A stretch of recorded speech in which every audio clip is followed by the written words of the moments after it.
But let me give you an example of what an experiential part of that story is. Now, if I'm going to take a Bible experience, I want to touch as many senses as possible.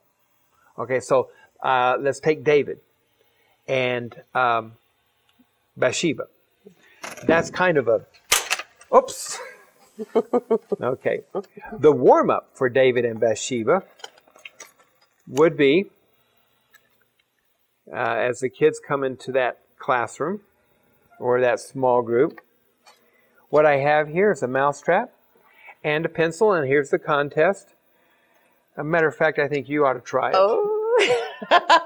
What I'd like you to do is touch that with the eraser and try to get out of it, get away before the bar snaps back. So touch this, the little piece of cheese? Yeah, snaps back and get out, get away before it gets touches your pencil at all.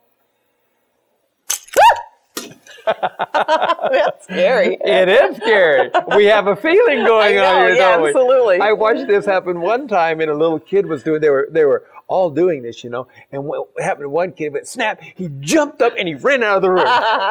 And the idea was, oh no, I got caught. Right. So and then we talked about, have you ever tried to hide something that was wrong, and then you got caught? Yeah. Oh boy! Today we're going to talk about a man after God's own heart, David. We've been talking about him, but even though he was after God's own heart, he did something wrong, but he got caught.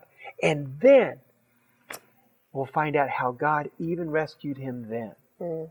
So in the Bible Tell event, the Bible would be told with actually a storyteller who puts this real kind of spooky mask on and becomes the trapper. Mm. And he tells the story using mouse traps. I'm not doing that one. And rat traps. And he describes how he trapped David by just getting David to do one little thing wrong and then another little thing wrong. Just look over the side of the roof and see that girl. Oh, take another look. Oh, she's not married to you, but maybe you can invite her up when her husband's not around and be special friends with her. Ooh, then it got worse and worse and worse. And as he describes the story, you see that, and then finally, Uriah was killed. Right. It all led to murder and death. And then, in that event, now we've got the whole emotions going of the emotions of concealment and angst and even guilt. By the way that Bible event works out is that the presenter comes on and talks to this costume character called the Trapper. He says, why don't you tell what happened with the rest of the story? And the Trapper says, I don't want to talk about it. He goes, no, you should talk about it. No, I don't want to talk about it.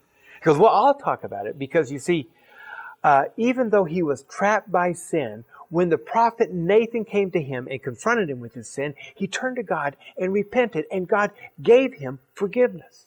And he freed him from the trap. And even though there were consequences for the sin, David was freed. And this is the psalm that he wrote. And we even read from that psalm. So now when they go to their small group, they're going to talk about things that, would you hand me this? Mm-hmm. Which one? This, yeah. The orange sheet? Right. Sure. And they're going to write down what are some of the temptations that are easy to fall into. Because we want them to be aware of that.